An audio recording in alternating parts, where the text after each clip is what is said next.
Los muertos no están quietos, nunca lo han estado. Antes de comenzar, si te gustan estas historias de terror real, suscríbete al canal y activa la campanita para no perderte ningún relato. Hoy te traigo 4 experiencias perturbadoras que personas comunes vivieron en cementerios. Me llamo Antonio y tengo 51 años. Trabajo como sepulturero en el Cementerio Municipal de Sevilla desde hace 25. No soy una persona supersticiosa. He cavado cientos de tumbas. He estado solo en el cementerio miles de noches. Para mí, un cementerio es solo mi lugar de trabajo. O al menos eso pensaba hasta marzo del 2019. Hay cosas que la razón no puede explicar. Esta es una de ellas. Era un miércoles por la tarde. Alrededor de las 5, acabamos de terminar un entierro. La familia se había ido, mis compañeros también. Yo me quedé para terminar de rellenar la tumba y dejar todo ordenado. Es mi trabajo, lo hago todos los días. Terminé alrededor de las 6:30. Ya estaba oscureciendo. Recogí mis herramientas y empecé a caminar hacia la salida. El cementerio es grande, tiene varios kilómetros de caminos entre las tumbas. Conozco cada rincón. Estaba caminando cuando escuché algo. Una voz, muy débil, casi inaudible. Al principio pensé que era el viento, pero el aire estaba quieto esa tarde. Me detuve. Escuché otra vez. Era una voz, y venía de la tumba que acabábamos de cerrar. Cierra los ojos por un momento e imagina esto conmigo. Has trabajado toda tu vida en un cementerio. Has visto cientos de entierros y entonces en el silencio de la tarde escuchas una voz saliendo de una tumba recién cerrada. Una voz que no debería existir. Me acerqué a la tumba. La tierra estaba fresca, acababa de colocarla.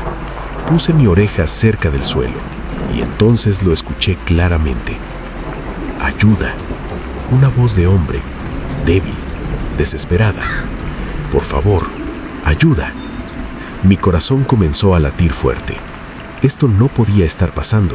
El hombre estaba muerto. El médico lo había certificado. La familia estuvo en el velorio. Esto era imposible. Pero la voz continuaba. Ayuda. No puedo respirar. Agarré mi pala y empecé a cavar. Rápido, frenético. La tierra volaba. Cavé durante 20 minutos, sudando, sin parar. Alcancé el ataúd. Golpeé la tapa con la pala. Aguante, ya casi llego. Pero entonces la voz se detuvo. Silencio. Abrí el ataúd con las manos. El hombre estaba ahí, quieto, muerto. Su piel era gris, sus labios azules. Estaba muerto, claramente muerto. Pero entonces vi algo que me heló la sangre. Sus uñas. Las uñas de sus manos estaban rotas. Había arañazos en el interior de la tapa del ataúd, arañazos frescos, como si hubiera intentado salir. Llamé a la policía. Les expliqué lo que había pasado. Llevaron el cuerpo para autopsia. Una semana después me llamaron. El forense me explicó que el hombre había estado en un coma profundo.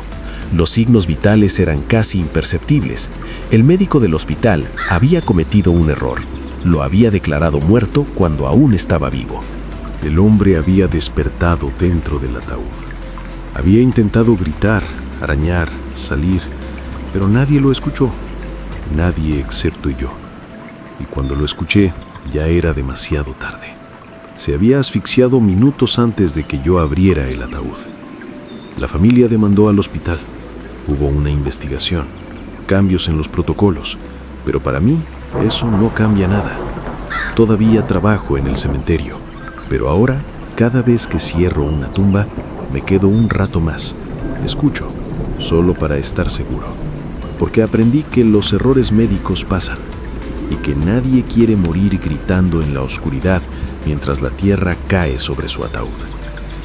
Pero la experiencia de Antonio no es la única que he escuchado sobre cosas extrañas en cementerios. De hecho, hace poco conocí a Laura, una florista de 29 años de Madrid.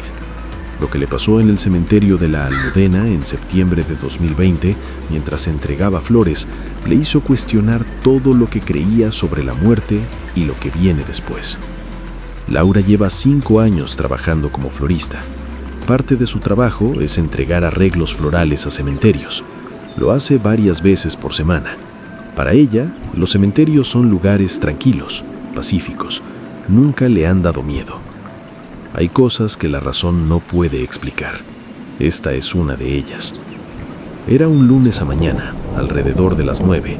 Laura tenía que entregar un gran arreglo floral al cementerio de la Almudena. El pedido era para la tumba de una tal María Dolores Ruiz, fallecida hace un año.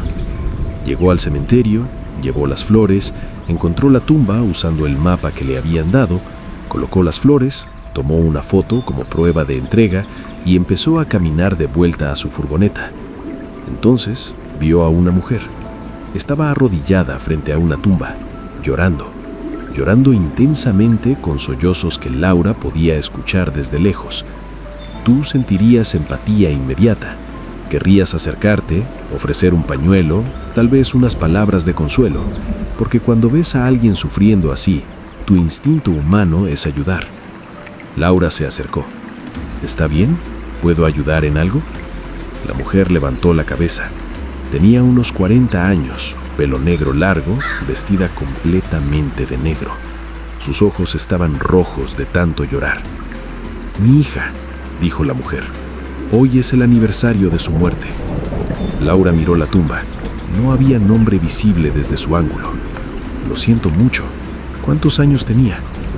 17, respondió la mujer. «Solo 17. Un accidente de tráfico». Laura se arrodilló junto a la mujer. Le ofreció un pañuelo que llevaba en su bolsillo. La mujer lo aceptó, se secó las lágrimas. ¿Tiene flores?, preguntó la mujer. «Olvidé traer flores. Tengo algunas extras en mi furgoneta. Espere aquí, voy a buscarlas». Laura se levantó y caminó hacia su furgoneta. Tardó unos 3 minutos en ir, buscar un ramo pequeño que le sobraba y volver. Pero cuando regresó, la mujer no estaba. Laura miró alrededor. El cementerio estaba vacío. No había nadie. La mujer había desaparecido completamente. «¿Señora?», llamó Laura. Silencio. Se acercó a la tumba donde la mujer había estado arrodillada y entonces vio el nombre: María Dolores Ruiz. Era la misma tumba donde Laura había dejado las flores hace 10 minutos y ahora que podía ver la lápida completa, leyó las fechas. Nacida en 1975, fallecida en 2019, tenía 44 años cuando murió. Y debajo un texto: Madre amada, reunida con su hija. Laura sintió un frío en la espalda. Miró alrededor otra vez. Nadie. Totalmente sola. Sacó su teléfono y llamó a su jefa. Le explicó lo que había pasado. Su jefa le dijo que volviera a la tienda, que tal vez era el calor, que necesitaba descansar. Pero Laura no podía dejar de pensar en ello. Esa tarde, después del trabajo, investigó. Encontró el obituario de María Dolores Ruiz en internet. Había muerto en un accidente de coche, el mismo accidente que había matado a su hija 17 años antes. María había estado visitando el cementerio, salió conduciendo en la lluvia y chocó en la misma carretera donde su hija había muerto. El obituario incluía una foto. Laura la vio y sintió que su estómago se revolvió. Era la misma mujer, la mujer que había estado llorando en el cementerio, la mujer que había desaparecido, la misma mujer que había muerto un año antes, pero que aún visitaba la tumba de su hija cada aniversario. Y hablando de experiencias en cementerios, tengo que compartir lo que les pasó a Carlos y Ana, una pareja de Barcelona de 33 y 31 años. En noviembre del 2021, tomaron un atajo por el cementerio de Montjuïc volviendo de una fiesta. Lo que experimentaron esa noche les hizo cuestionar su percepción del tiempo y del espacio. Carlos trabaja en un banco. Ana es diseñadora gráfica. Son gente normal, racional, sin creencias en lo paranormal. Pero esa noche Les mostró que hay cosas que la lógica no puede explicar. Hay cosas que la razón no puede explicar. Esta es una de ellas. Era un sábado alrededor de las 2 de la madrugada. Habían estado en una fiesta de cumpleaños en Montjuic. Salieron caminando hacia la parada de taxi más cercana. Carlos conocía un atajo, por el cementerio. «Es más rápido», dijo Ana. «Y el cementerio está abierto. Hay gente que camina por ahí de noche». Ana no estaba segura. «Es un cementerio. De noche». «No seas supersticiosa», respondió Carlos. «Son solo tumbas. Vamos». Entraron por la puerta principal. El cementerio de Montjuic es enorme. Tiene vistas al mar. Es casi como un parque. De día mucha gente pasea por ahí. De noche normalmente está vacío, pero no cerrado. Empezaron a caminar por el camino principal. Las farolas del cementerio daban una luz tenue. Podían ver bien, pero había muchas sombras. Habían caminado unos 5 minutos cuando Ana dijo: «Carlos, creo que hay alguien detrás de nosotros». Carlos giró. A unos 30 metros detrás había una figura, una persona caminando en la misma dirección que ellos.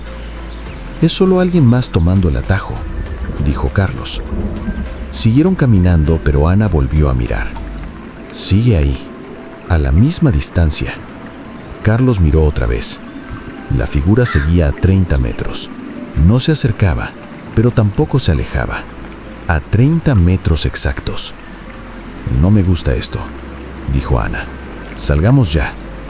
Corrieron hacia la salida más cercana. La figura detrás de ellos también corría. Nunca acercándose, nunca alejándose. Siempre a 30 metros. Alcanzaron la puerta de salida. Salieron del cementerio.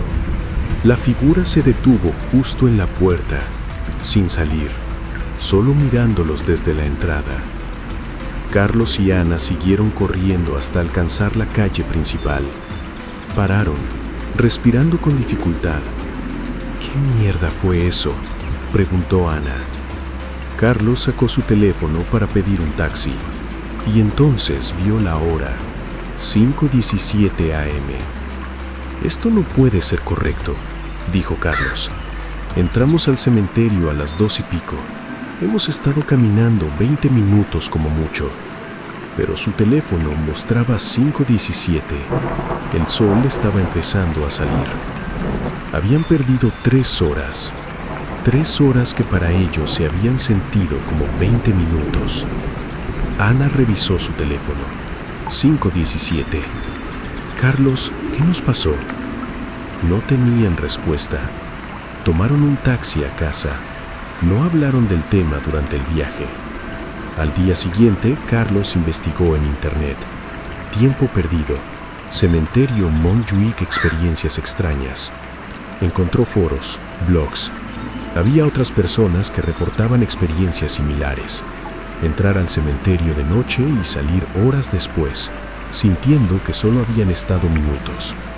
Algunos lo llamaban tiempo dilatado, otros zonas de distorsión temporal. Nadie tenía una explicación científica. Carlos y Ana intentaron racionalizar. Tal vez nuestros teléfonos estaban mal, pero ambos teléfonos mostraban lo mismo. Y cuando checaron con su grupo de WhatsApp de la fiesta, confirmaron que habían salido de la fiesta a las 2:15 a.m. Habían perdido 3 horas en un cementerio y no tienen memoria de qué pasó durante ese tiempo. Nunca volvieron a pasar por el cementerio de Montjuic. De hecho, ahora evitan todos los cementerios, y cuando la gente les pregunta por qué, solo dicen que prefieren las rutas normales. Pero la verdad es que no pueden explicar lo que les pasó, y eso los aterra más que cualquier fantasma. Y para cerrar estos perturbadores relatos de cementerios, quiero compartir la experiencia de Roberto, un universitario de 24 años de Valencia. En agosto del 2022, visitó la tumba de su abuela en el Cementerio General de Valencia por la noche, el único momento libre que tenía. Lo que vio esa noche no solo lo hizo huir, sino que lo hizo cuestionar si hay ceremonias que ocurren en cementerios que los vivos no deberían presenciar. Roberto estudia medicina, es su último año, trabaja de día, estudia de noche, no tiene mucho tiempo libre. Su abuela había fallecido en julio y Roberto no había podido ir al funeral por los exámenes. Se sentía culpable. Hay cosas que la razón no puede explicar. Esta es una de ellas. Era un martes por la noche, alrededor de las 11. Roberto terminó de estudiar y decidió ir al cementerio. Sabía que normalmente cierran a las 6, pero también sabía que hay una parte del muro que está rota, por donde la gente entra de noche cuando olvida venir durante el día. Entró por esa sección. El cementerio estaba completamente oscuro excepto por algunas farolas muy espaciadas. Llevaba su linterna del móvil. Encontró la tumba de su abuela, se arrodilló, puso las flores que había comprado. Rezó un poco, aunque no es muy religioso. Solo quería sentir que había hecho lo correcto. Estuvo ahí unos 10 minutos. Luego se levantó para irse y entonces vio las luces. A lo lejos, entre las tumbas, había luces, moviéndose, velas, muchas velas. Roberto se acercó, curioso. A medida que se acercaba podía ver que había gente, un grupo de personas, tal vez 15 o 20, caminando en fila entre las tumbas. Todas llevaban velas, todas vestidas completamente de negro. Y no hacían ruido, ningún ruido, ni pasos, ni voces, solo el silencio y las velas moviéndose. Roberto se ocultó detrás de un mausoleo grande. Observó. Las personas caminaban en fila, lentamente, como una procesión. Se detuvieron en un área del cementerio donde había muchas tumbas antiguas. Formaron un círculo, colocaron sus velas en el suelo alrededor del círculo, y entonces, todas juntas, se arrodillaron. Roberto sacó su teléfono. Tenía que grabar esto. Esto era extraño, pero fascinante. Algún tipo de ceremonia, tal vez una tradición que no conocía. Apuntó su teléfono hacia el grupo, preparándose para grabar. Pero en el momento en que la cámara enfocó, todas las personas giraron sus cabezas hacia él, al mismo tiempo, como si supieran exactamente dónde estaba. Y todas lo miraron, 20 pares de ojos mirándolo desde la oscuridad. Roberto corrió. No pensó, solo corrió. Dejó caer su teléfono, no le importó, solo quería salir. Corrió entre tumbas, saltó sobre cercas bajas, tropezó, se levantó, siguió corriendo. No miró atrás. No se detuvo hasta que salió del cementerio por el mismo agujero en el muro por donde había entrado. En la calle, paró, respirando como si hubiera corrido un maratón. Miró hacia el cementerio. Todo estaba oscuro, silencioso, como si nada hubiera pasado. Volvió a casa. No durmió esa noche. Al día siguiente consideró volver al cementerio a buscar su teléfono, pero no pudo. El miedo era demasiado. Una semana después, el cementerio lo llamó. Habían encontrado su teléfono. Podía pasar a recogerlo. Roberto fue. El guardia de seguridad le entregó el teléfono. Lo encontramos junto a las tumbas antiguas. ¿Qué hacías ahí de noche? Visité a mi abuela, mintió Roberto. Se me cayó el teléfono. En casa, Roberto revisó el teléfono. Fue a la galería de fotos. La última foto que había tomado era de las flores en la tumba de su abuela. Después de esa, había una foto más. Una foto que Roberto no recordaba haber tomado. Estaba completamente negra. Solo oscuridad. Pero cuando Roberto acercó los dedos en la pantalla para hacer zoom, vio algo en la esquina, muy tenue, casi invisible. Un rostro, pálido, mirando directamente a la cámara. Roberto borró la foto inmediatamente. Consideró resetear el teléfono completo, pero al final solo la borró. No volvió al cementerio, ni siquiera para visitar a su abuela. Cuando su familia pregunta por qué no va, dice que tiene mucho trabajo, muchos estudios. pero la verdad es que aprendió algo esa noche. Aprendió que los cementerios tienen sus propias reglas y que hay ceremonias, rituales, procesiones que pasan cuando los vivos no están viendo o que no deberían estar viendo.